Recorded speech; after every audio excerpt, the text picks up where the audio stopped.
देखिए, ये 267 के अंदर हमने नोटिस दिया और मैं अकेला नहीं होऊंगा, क्योंकि कल भी संभवतः 65 के करीब, परसों 65 के करीब थे, कल भी 50 के करीब। ये हम क्यों कह रहे हैं? कल माननीय सर्वोच्च न्यायालय की टिप्पणी के बाद अब तो हमारे कहने का कोई मतलब ही नहीं है। मैं तो समझता हूं कि दोनों ही सदनों में प्रिजाइडिंग ऑफिसर को सर्वोच्च न्यायालय की टिप्पणी के बाद सुवो मोटो 267 या लोकसभा में जो अलग व्यवस्था है उसके हिसाब से एक विशद चर्चा हो, ताकि मणिपुर के लोगों को लगे कि उनके न्याय के लिए, उनके दर्द के लिए, उनकी पीड़ा के लिए, उनकी हीलिंग के लिए सदन जागृत है। सदन अपने सरोकारों को, अपनी जिम्मेवारी को समझता है। इससे ज्यादा मुझे कुछ नहीं कहना। देखिए, सीधी सी बात है कि मणिपुर तकरीबन 3 महीने हो रहे हैं। 3 महीने में न न्याय की कोशिश हुई है, न सौहार्द बनाने की कोशिश हुई है। अविश्वास की खाई बढ़ती जा रही है। सरकार नाम की कोई चीज नहीं है। गवर्नर साहिबा ने बड़ी संजीदगी से हम लोगों की बात सुनी थी और एक संदेश दिया था।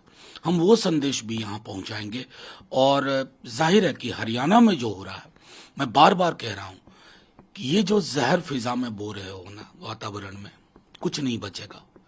किस बात की सरकार, कहां सरकार बनाओगे अगर लोग ही जिंदा नहीं बचेंगे?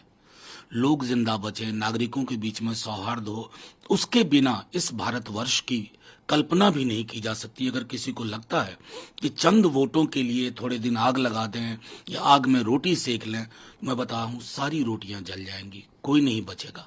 इसलिए हाथ जोड़ के विनती है, शांति के लिए प्रयास हो।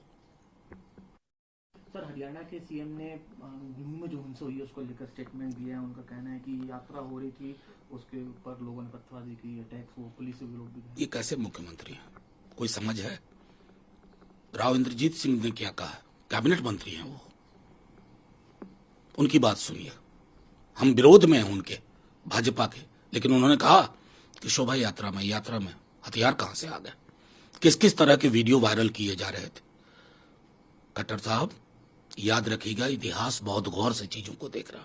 ये जो लोगों के बीच में आग लगाने की कोशिश हो रही है ना, नुकीले दीवारी खड़ी करने की कोशिश हो रही है ना, ये हिंदुस्तान को लील जाएगा। कुछ भी नहीं बचेगा, ना आप बचेंगे, ना हम बचेंगे, ना एक कोई नागरिक बचेगा। और 100 वर्ष बाद लोग कहेंगे कि एक सभ्यता हुआ करती थी जिसका नाम भारतवर्ष था। उसके लिए सोचिए। Short term narrow political and से चीजों को देखिएगा तो आप, मैं समझता हूं कि आग के पक्ष में खड़े देखिएगा।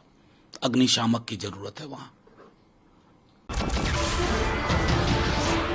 नमस्कार, मैं हूं मानक गुप्ता। अगर आपको हमारा ये वीडियो पसंद आया हो तो इसे लाइक और शेयर जरूर करें।